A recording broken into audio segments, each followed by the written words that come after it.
how to write a perfect A-level geography answer. If you can let me know in the chat box that you can hear me all good, and then we'll get going straight away.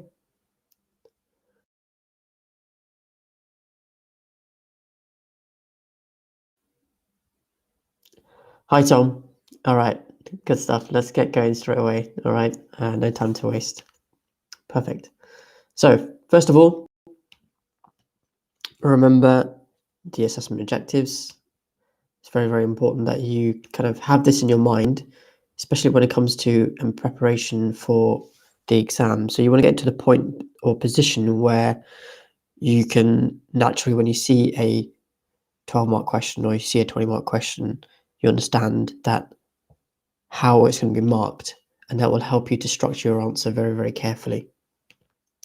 So it's just a reminder that if it's an assessment objective 1 question, it's more about recalling main facts of a question. So it might be a 1-mark or a 2-mark question, whereas assessment objectives 2 or 3 are going to be sort of 12 markers, 4 or 5 markers or 6 markers, or a 20-mark question in the exam itself. Remember, different command words will be requiring you to do different things. So in this case, command words like state, describe, outline, explain are going to be low-level marks, whereas explain, suggest, assess, evaluate will be higher order marks generally. Evaluate, discuss, and to what extent questions are going to be a lot higher in terms of what they're asking for. So the question that we're going to focus on today is this one here. So for your local place and your contrasting place, evaluate the view that low income is the most important factor leading to deprivation. So what I'd like you to do is just write this question down. I'd give you 30 seconds or so, and then we're going to move on to breaking the question down and seeing what we can do with it.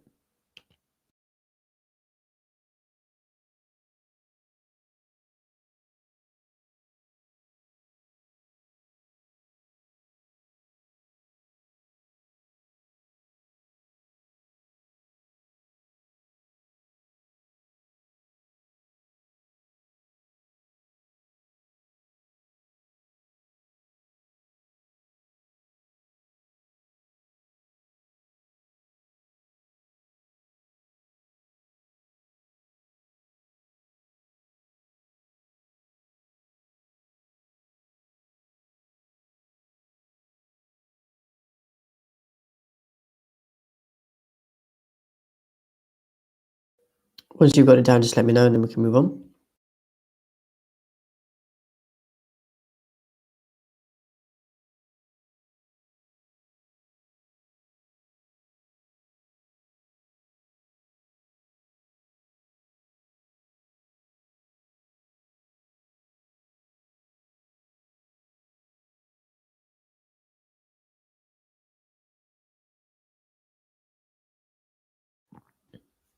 Okay, so good stuff. Tom and Tom, good job, guys.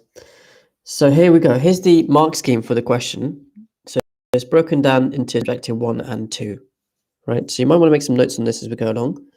Number 1, you've got to demonstrate accurate and relevant geographical knowledge. So think about how you might represent or show that in an answer. AO2 also requires you to do the following: present logical and relevant connections throughout your answer. So you've got to think about the structure of your answer very carefully here. It also requires you to have a full and coherent interpretation, supported by evidence, obviously.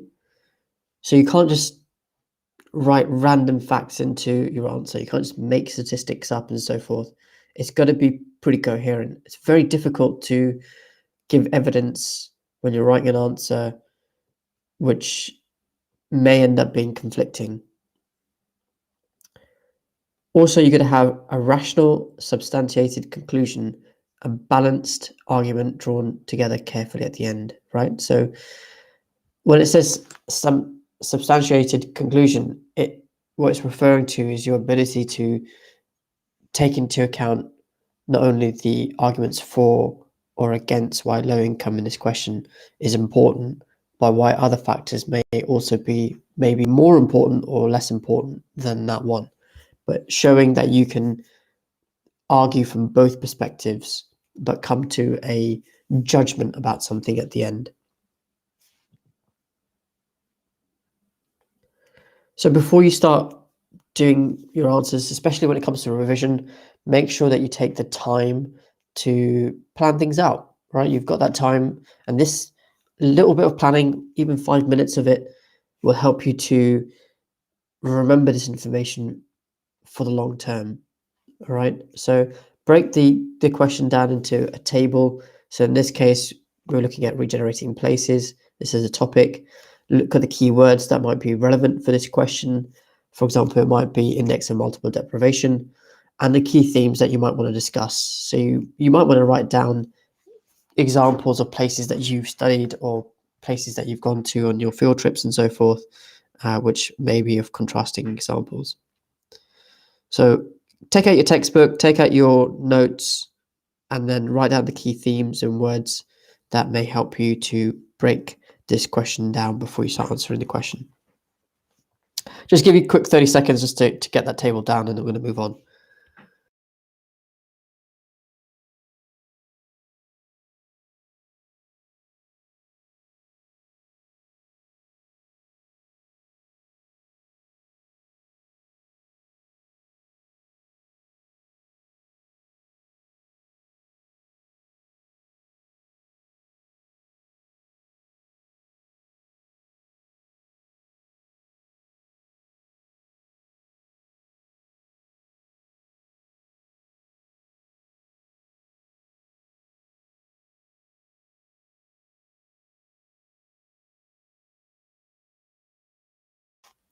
Okay, so the key thing is just keep doing lots of exam questions and just keep coming back to them, breaking them down as often as possible. If you get to the habit of doing this on a regular basis, it means that when you go into the exam, you'll immediately start doing these little things, and they will help you to really focus your answer much, much better.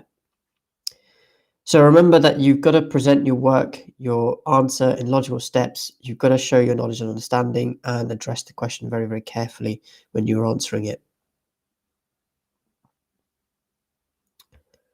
So let's focus on how to write a good introduction first. We'll go through some examples of this, and you guys can read them through very, very carefully. We'll have a discussion about them. If you can respond in the chat box and let me know as we go along, it will make this session a lot more valuable for you as well. So here's an introductory paragraph. What I'd like you to do is just quickly have a read through and then tell me how you think this paragraph is doing and what could be done to improve it even more.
Yeah, okay. So it starts with a relevant definition, right? So it's establishing that index and multiple deprivation is very, very important. Okay. Yeah, I think both Tom and Tom, you're right. I think it needs to get to the point of what is it going to discuss and what's it going to expand upon. Very, very important to do in the introductory paragraph. Remember, in the introduction is the first thing that the examiner is going to see. Okay, so just to give you an example, the examiner is not going to look at your entire um, exam paper. What happens to your paper is it will get scanned in, the entire paper, and each page at the bottom has a barcode, right? So that barcode will get scanned in and then will get sent to a pool of those particular questions, right? So one examiner is only going to look at one question from your paper. They're not probably going to see any of the other questions from it, right? So this is very, very important because if it's the first time they're going to see your answer, they don't really have a judgment about how you write or whatever. And they're looking for someone who's going to come across and show them, okay, these are the points that I'm going to talk about. And this is your opportunity to give your authority on the topic itself, right? So if you start mumbling about IMD and you're not really focused on the question, you're not getting to the point, they might get bored from the question and they might actually lose interest in reading your answer, which could affect, the outcome from it. Okay, next, economic and social deprivation can be broken down into multiple significant factors. This includes low income, education, crime. Two places where we discuss X and Y. So think about this very carefully, and let me know what you think in the chat box.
Okay, so economic deprivation can be broken down into multiple significant factors, including low income, education, two places we'll discuss. Okay, so yeah, so it should definitely mention IMD, which it hasn't really done here, and I don't think there are only two factors that affect deprivation, right? So there's more than that when you're trying to uh, answer this question. So let's have a look at the next one. Have a quick read of that.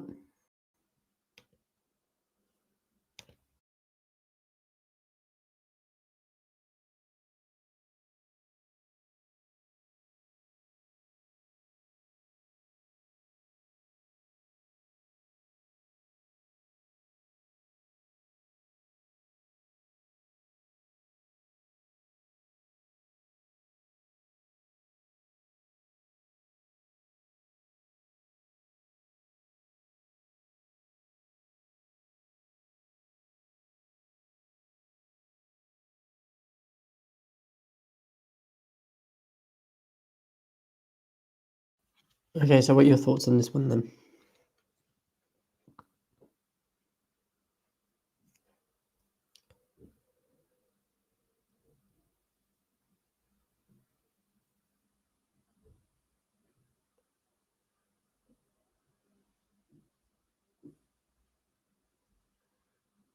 Yeah, good. Yeah, good start with the explanation of the IMD itself.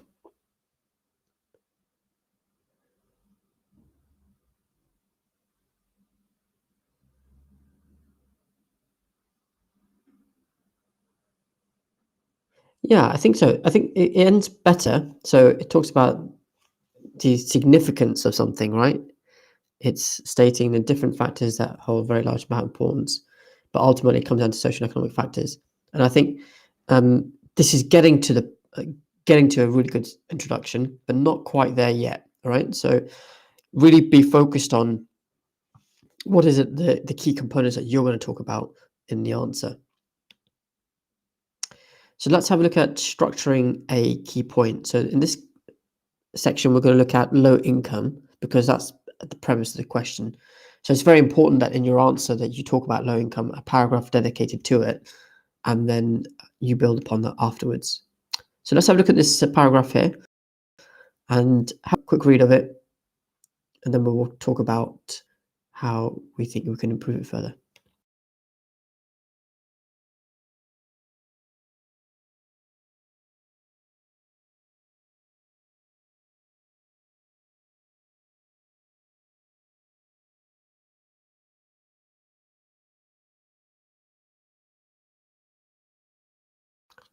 Just on a side note, I have completely fabricated these figures. So if you decide to use these, I strongly suggest you don't because these figures are not true.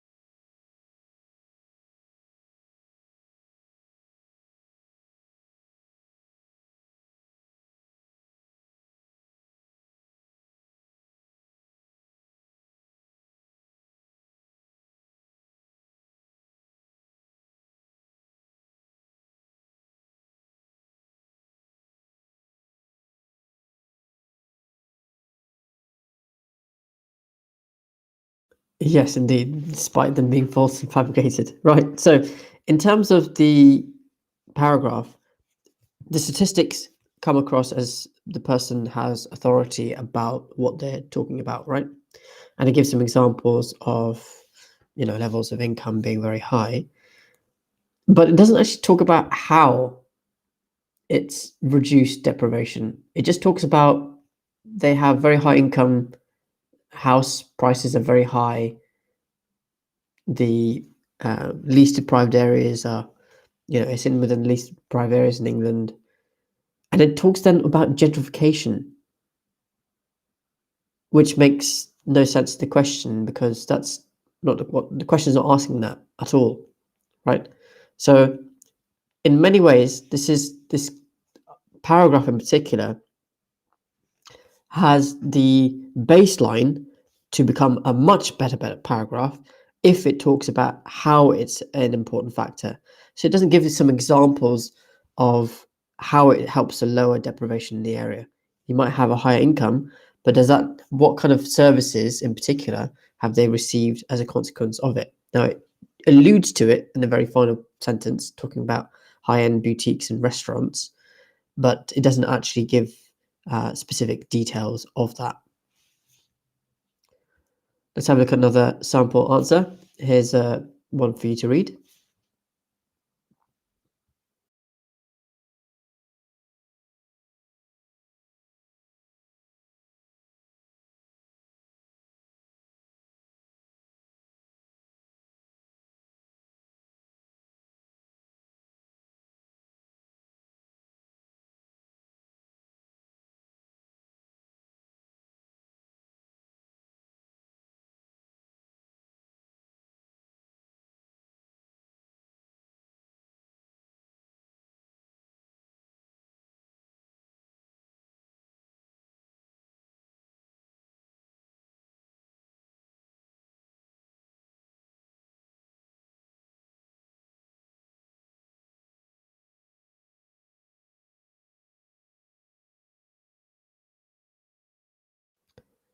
Yeah, absolutely. So, Tom, spot on. So, not much evaluation going on. It's just data.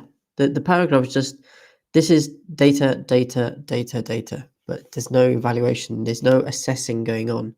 There's no, you know, reflection going on that information. great that you know this stuff, but you know, this will get you into level 2, but probably not into level 3 or 4, right? So no explanation, no evaluation going on in this paragraph. Very, very important that you try to integrate that. Let's have a look at the next sample answer.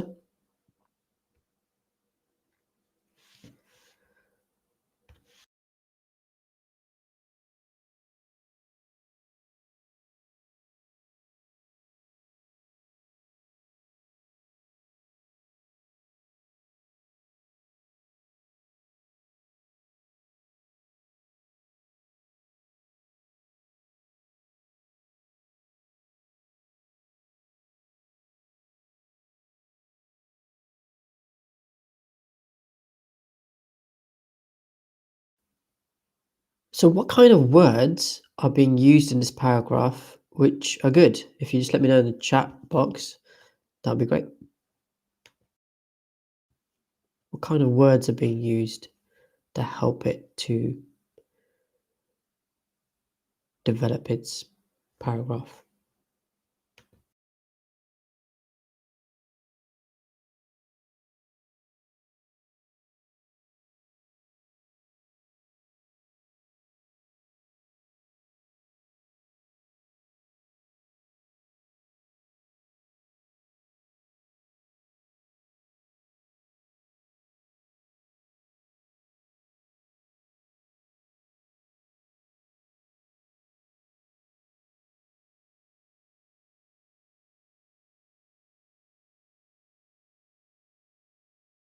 Yes, spot on, everyone. So, despite, compared, this is likely, furthermore, are excellent words to use in this paragraph, right? Because it's developing the answer as it's going along, it's progressing. It starts off with a fact and then it progresses despite these surprising figures, right?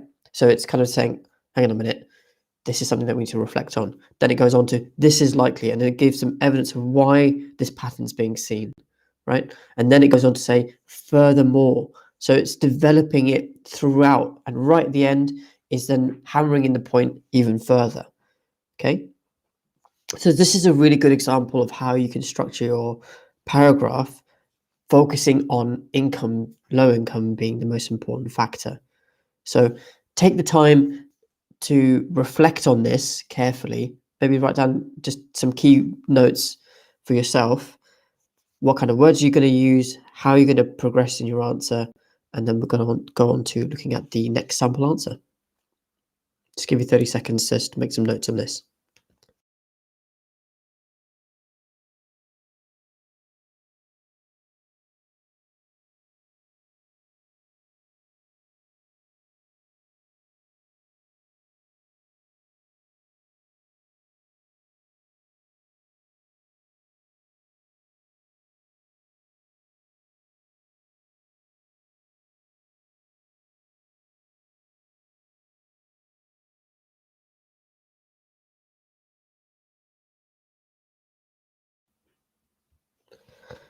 Okay, so final one in this set. If you can have a read for this one, and let's talk about this one in a minute.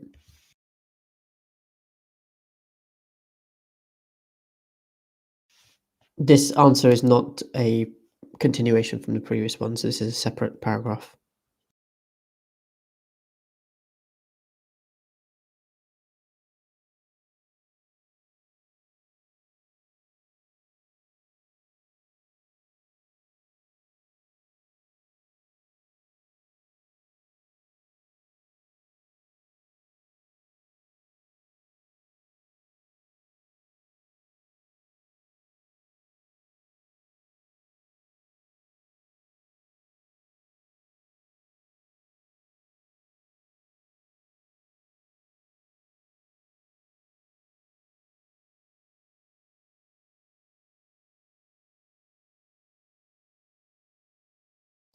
So let's break this down. What kind of words are being used again in this paragraph that demonstrates this candidate has a strong authority over what they're talking about?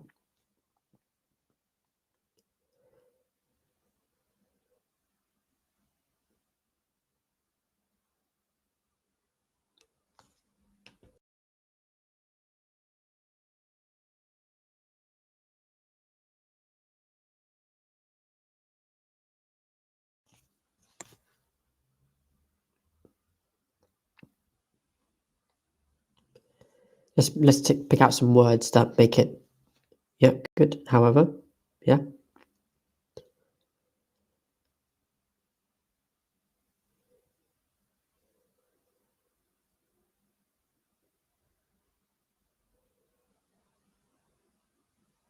Potentially denotes, good.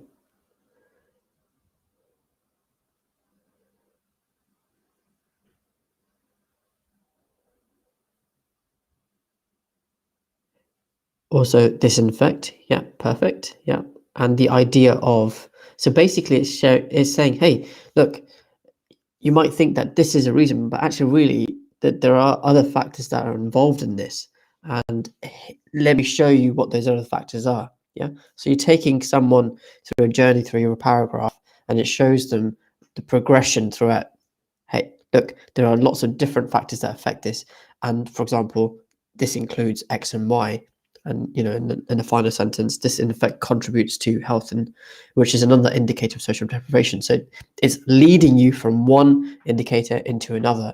So it flows really, really well throughout the answer. Obviously, this is not the entirety of the paragraph that this candidate's written, but it gives you an idea of how and where they are going with this answer.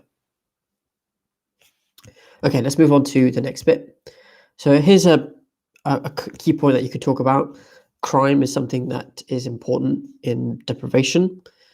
So let's have a look at some paragraphs and how candidates may have structured this. Here's the first one. Have a read through it, and then we'll go through it together.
Yeah. So again, this it kind of just drifts a little bit at the beginning, trying to get to the point,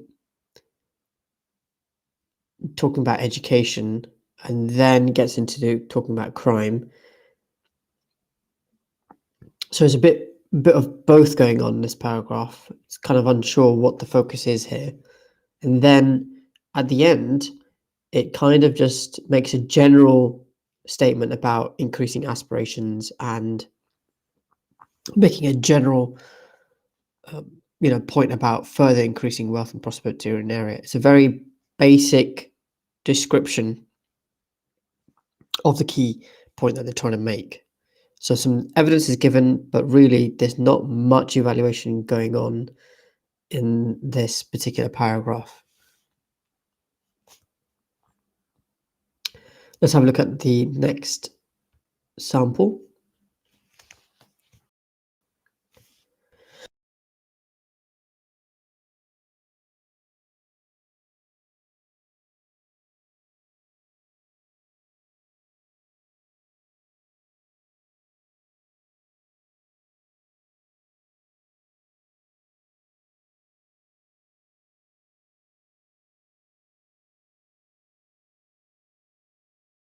So let's break this one down together, right? So the first sentence, establishing the point that's going to be made in the paragraph.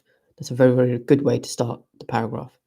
Then it goes on to saying, in X place, the average number of offences are this compared to the other place. So remember, this is, going back to the question, it's saying, look, for your local place and for your contrasting place. So in the first two sentences, this candidate has established what they're going to talk about and they've given some evidence behind it as well. That's all you need to do, right? Then it goes on to saying a possible reason, right? So it's a very strong start, and then it's showing the examiner that, look, there isn't just one answer to this. This could be a possible reason. Let me demonstrate to you what I'm thinking here.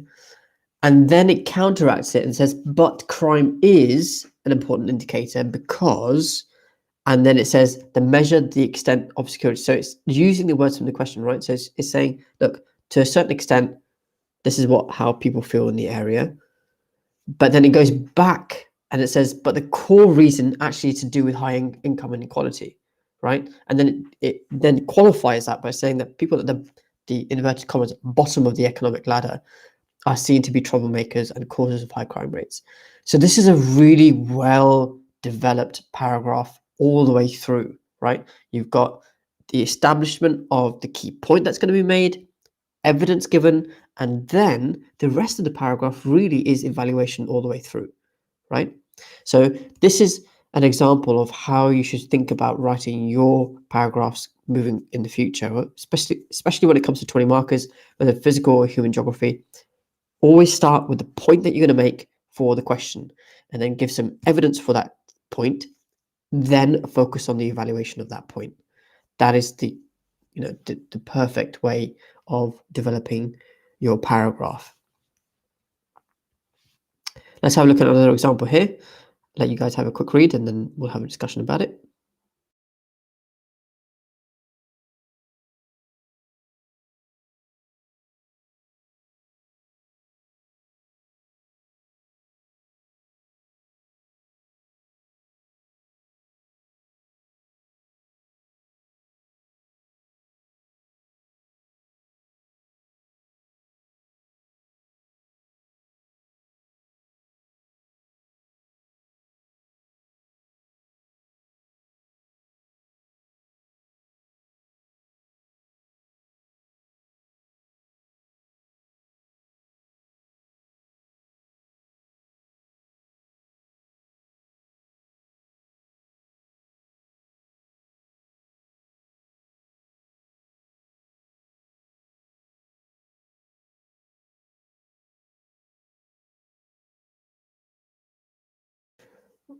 Absolutely. So this is a different paragraph from a different candidate, right? So it's talking about it says moreover crime. So it's already talked about a different point. Now it's moving on to a different point.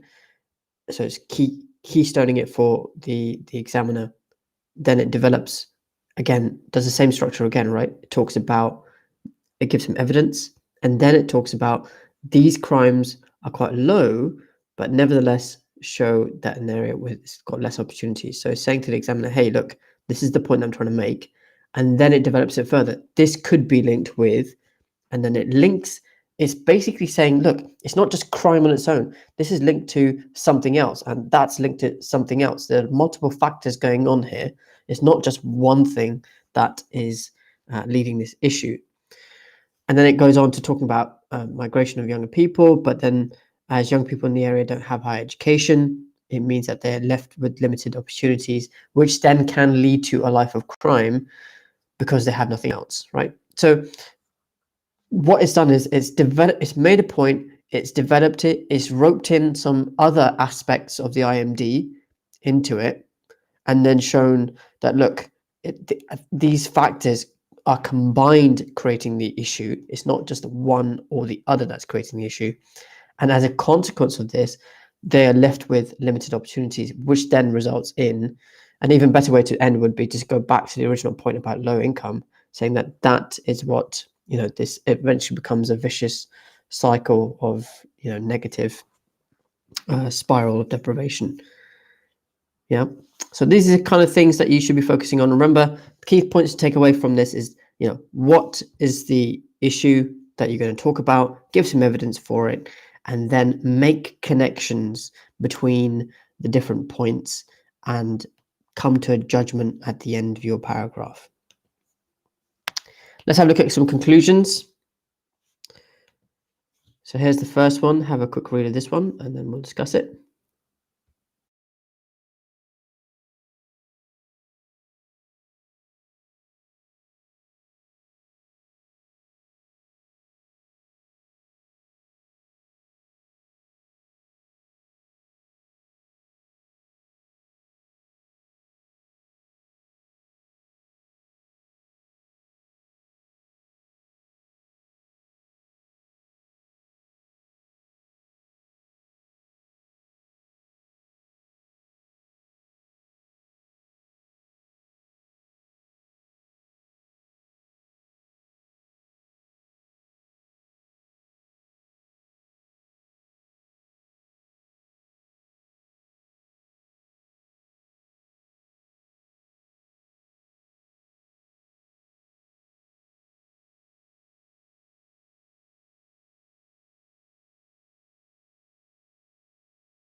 Okay, so let's go through this.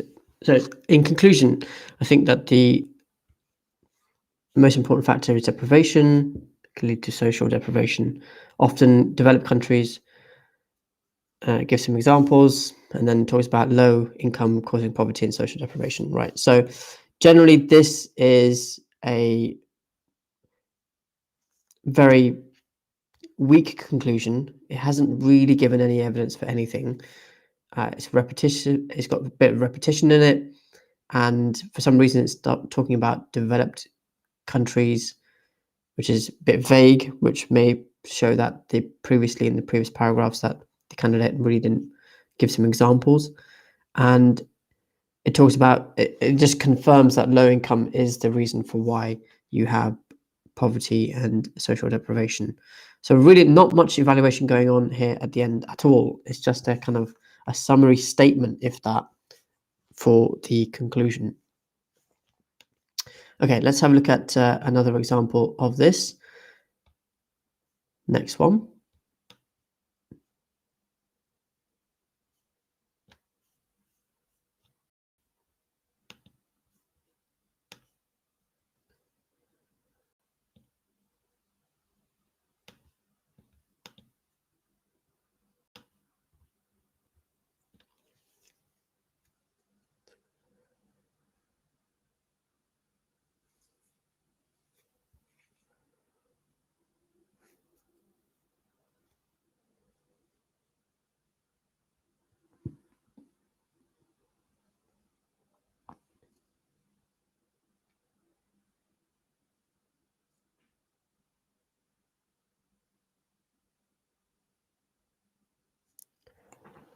Okay, so this is slightly better. It starts with overall, which is a good way to start with the conclusion. It talks about some external factors, such as government policies and interventions being quite important. And then it says, however, the main and most important factor is not low income, because that in effect is the causation of your education background. That's a very vague statement. And also, it's a very definitive statement. So it's remember to don't use words which are, the most important. You might want to better off to use words like to a large extent or to a a significant factor may be low income, or it could be education, for example, in this case, right? So having access to education allows you to become employed and source an income. Okay, but again, it's kind of just making just statements rather than evaluating as it's going through its answer. And then it goes on to talk about low income. So this paragraph has got potential to become much stronger, but again, it has limited itself because of making very, very quick judgments about things rather than spending the time on taking it a bit further. Here's another paragraph for you to have a quick read through.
Any thoughts on this one?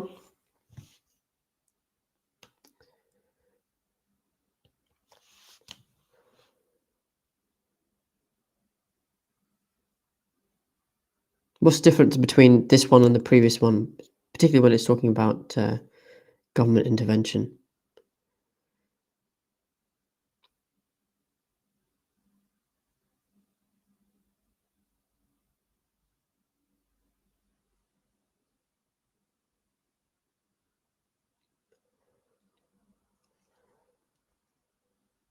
Yeah, it's demonstrating authority, right? This is the key thing here. It's saying although, it's not saying black or white. It's not being definitive. It's just saying although economic factors may play an important role, there are also other factors involved. And then it says, however, if government intervention takes place, then this can help for reducing or getting out of deprivation. Yeah, showing how the issue can be resolved, right? So it's going back, is using the question. You look at the question, it's talking about deprivation, right? So it's taking the words out of the question and putting it into the answer. And then it gives some suggestions on how that could be improved, right? And then it talks about some other examples on how it could improve life for people in younger generations as well. So the development of this paragraph is much more authoritative than the previous one. So in the previous answer, we could see that the candidate's written the right things, but haven't really developed them very well, right? So it talks about, the causation of your educational background, but here it gives some better development and explanation behind it. So here's our final one, sample answer 4.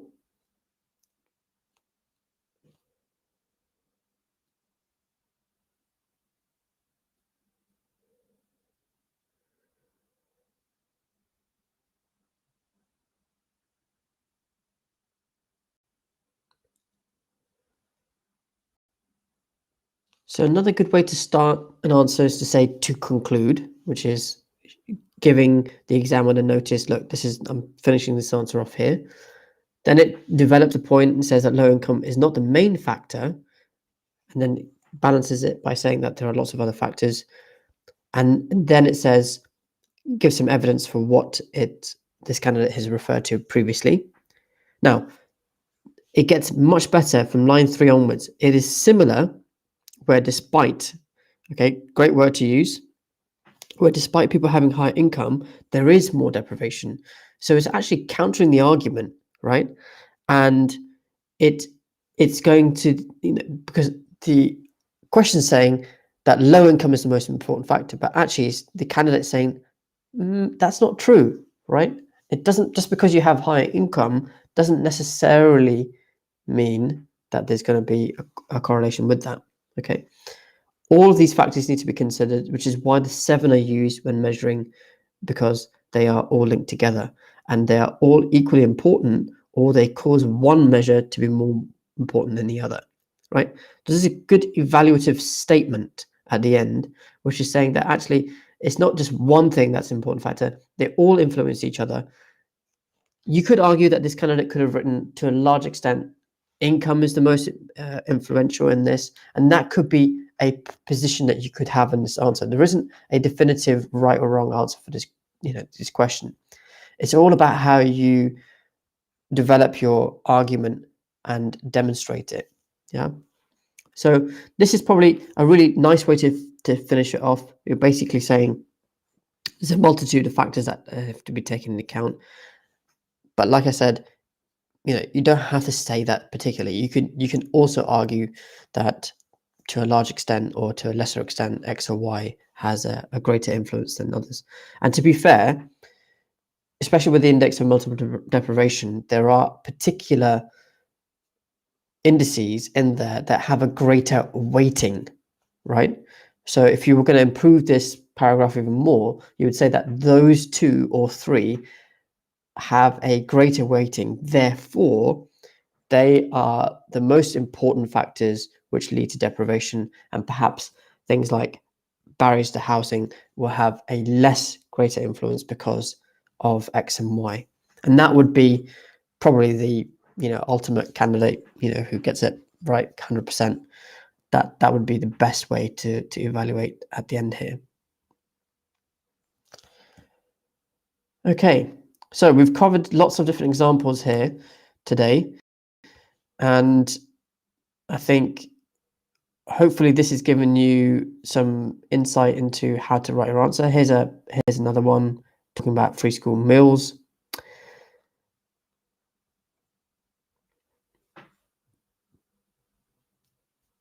Again, this is a more basic level answer, which could have been developed in a lot more detail.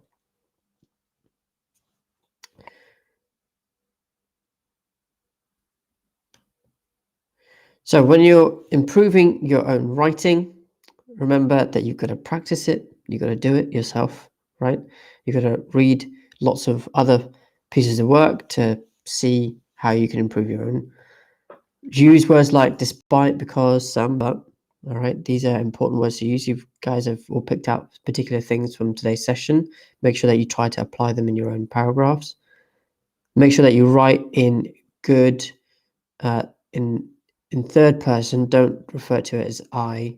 All right, write as if you're writing with a sense of authority. Consistently, each paragraph, get to the point, evidence, and then go into the evaluation. Right, that's the key thing that you should have learned or picked up from today. So my suggestion would be that next time, write this question down. You've looked at some examples of paragraphs and how they should be structured. My suggestion would be to review this video. If you need to, go back and watch the key elements again. Look at those paragraphs very carefully and see how you can improve your own answer. I would suggest that a 20 mark is going to take you longer to do, so break the question down, spend some time on it. And if you want, maybe just write one paragraph each time. Don't have to write the whole thing out at the same time. One paragraph, start with an introduction, then move on to the next one. So next week we're going to focus on the 12 marker, and I haven't decided which topic it's going to be yet, but we will cross that bridge. Next week we'll be starting the afternoon session again, and we'll be I'll post a link to it either at the end of this week or early this week for next week. So hopefully see you all then. Take care, everyone.